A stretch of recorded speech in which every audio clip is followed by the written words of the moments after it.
안녕하세요. 화상관계 홍익표 변호사입니다.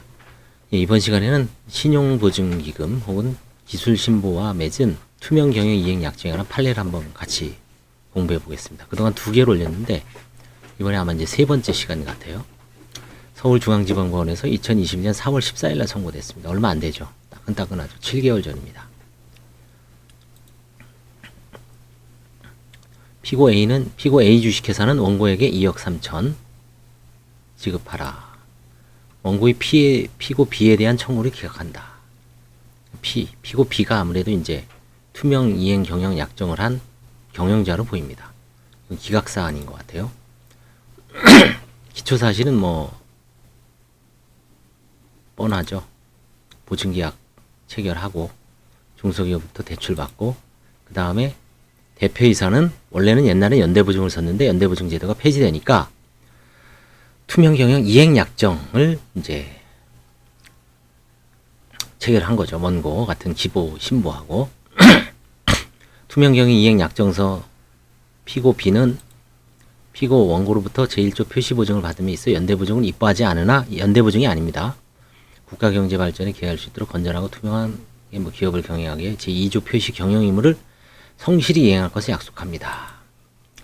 주로 이제 경영과 관련돼서는 이제 경영 의무와 관련해서는 대표적인 게 이거죠.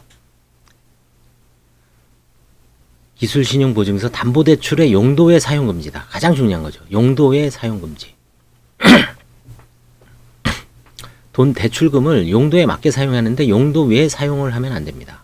그 다음에 경영에서 탈퇴 또는 이 약정 체결이 현재 보유 지분이 2분의 1 이상을 처분 시 원고의 동의를 받아야 됩니다. 그냥 무단으로 자기가 그냥 대표에서 사임해 버린 경우 다 됩니다.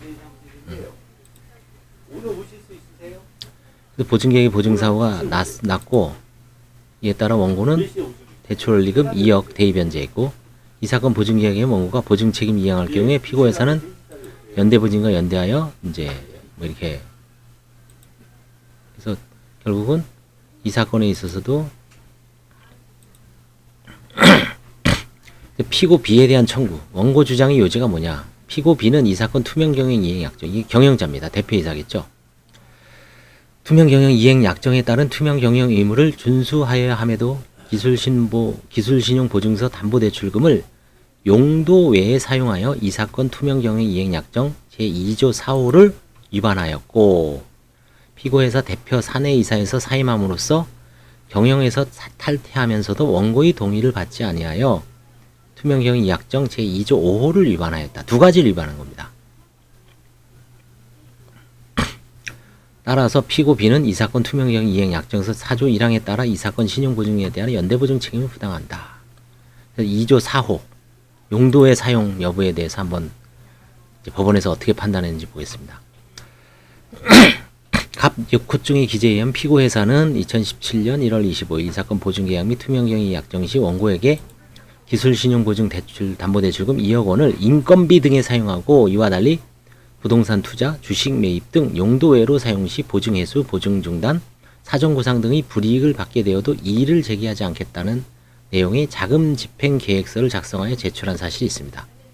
갑제 6호층이니까 이건 이제 기보에서 갖고 있는 거죠.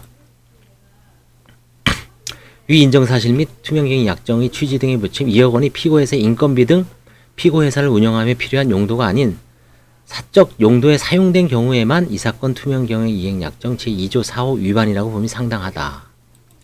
피고 B가 이 사건 기술신용보증서 담보대출금을 용도 외에 사용하는지가 하나 살피건대 을제 내지 5호증, 을제 19 내지 21호증 각 기재의 변론 전 취지를 종합하여 사정에 의하면 이 사건 기술신용보증서 담보대출금은 피고회사의 인건비 등 피고회사를 운영하는 데 사용되었고 일부 금원이 피고회사의 C은행에 대한 채무변제에 사용되었다 하더라도 이 또한 피고회사가 기존의 운영자금으로 사용하기 위하여 빌린 돈을 변제한 경우로서 일종의 회사의 운영자금 돌려막기죠. 피고회사의 기업활동과 무관하지 않다. 다른 은행에 대출금을 갚는 것도 결국은 피고회사의 업무용으로 본 거죠. 이 사건 기술신용보증 담보대출금 중 일부가 D와 E에게 매월 지급되었는데 비록 D가 피고 B 처이지만 그러니까 처하고 다른 사람에게 매월 지급했습니다.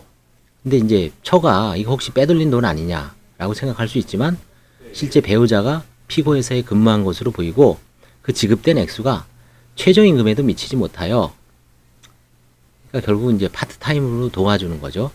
이에게 지급된 돈은 실질적으로 그의 남편으로서 피고회사 대표이사인 F에게 지급된 급여로 보이는 점을 종합하면 대표이사가 이제 F가 신용불량이면 그 처인 E에게 지급할 수도 있죠. 약간 우회성은 우회적으로 지급한 거는 인정되지만 우회로로 결국은 뭐 용도 외에 완전히 사용했다고 인정하기 부족하고 사적으로 사용한 건 아니고 전반적으로 회사의 운영자금으로 사용됐다. 그렇죠? 결국은 다른 회사, 다른 금융기관의 대출금을 변제하고 그 다음에 자기 처하고 실질 대표이사의 처에게 그 금원을 지급한 것은 급여로 볼 수 있다는 점이죠. 따라서 기보의 청구는 기각됐습니다. 그 다음에 이제 2조 5. 이건 이제 대표이사의 사내이사에서 사임함으로써 피고회사의 경영에서 탈퇴하면서도 원고의 동의를 받지 않았다. 동의를 받아야죠. 원칙적으로.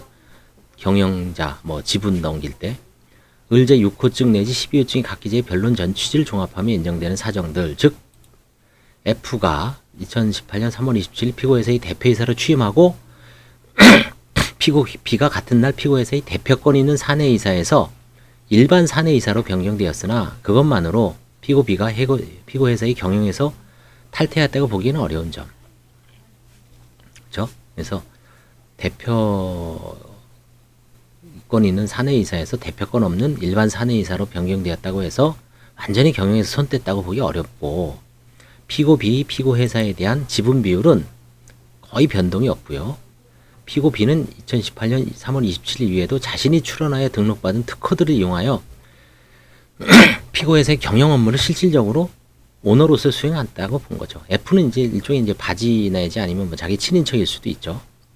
이 사건 투명경영 약정 제5호에서는 피고 B가 경영에서 탈퇴하거나 약정 체결 현재 보유 지분이 2분의 2 이상 처분 시에만 원고의 동의를 얻도록 정하고 있을 뿐 법인 등기부상 대표권 있는 사내이사에서 일반 사내이사로 변경된 경우에도 원고의 동의를 얻도록 정하고 있지 않은 점. 이 사건 투명 경영 약정의 각 조항은 원고가 피고회사를 비롯한 다수의 기업들과의 기술신용보증 약정을 체결함에 있어서 대표자의 성실 경영 의무 및 위반 시 책임 기준에 관하여 서면의 형식으로 미리 마련한 것으로 약관에 해당되죠. 그렇죠?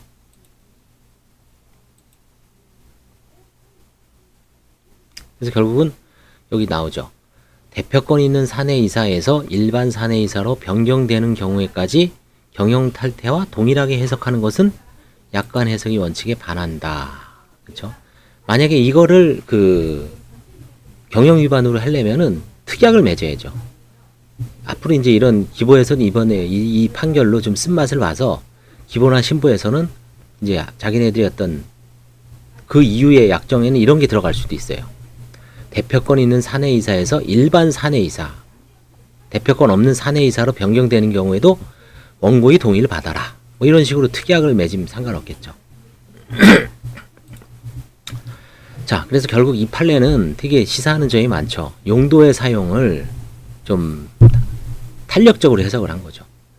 고지고대로가 아니라 기존의 은행에 법인의 대출금을 갚는 것도 일종의 회사의 업무를 본 거죠. 뭐 대출금을 갚아야 되잖아요. 그렇죠? 약간 돌려막기성은 있지만 우리 개인도 마찬가지죠. 돌려막기는 낭비라든가 이런 걸로 안 보죠. 개인 파산에서도. 불가피한 걸로 보죠. 법인도 하물며 기존 이제 만기가 다 도래했는데 저거 갚아야죠. 그럼 일부라도 좀 갚고 연장을 한다든지. 그 다음에 두 번째는 그 우회적이지만 그 경영자들의 어떤 가족한테 급여 형태로 지급된 것도 뭐 투명 경영 이행 약정 위반이 아니다. 그런 점. 그래서 용도에 사용하고 그 다음에 이제 경영 탈퇴적인 측면에서는 대표권 있는 사내이사에서 대표권 없는 사내이사로 변경된 것만으로는 경영 탈퇴로 해석하기에는 좀 무리다. 이게 일종의 약관인데 그냥 경영 탈퇴라고 했을 때 최소한 뭐 아예 사내이사에서도 아웃됐다, 이사를 사임했다, 아니면 지분을 뭐 다 넘겼다. 여기서 이제 지분 문제는 아니죠. 대표권 있는 사내이사에서 대표권 없는 사내이사로 변경된 걸 경영 탈퇴로 볼 것인가가 법원에서는 약관 해석의 원칙에 반한다.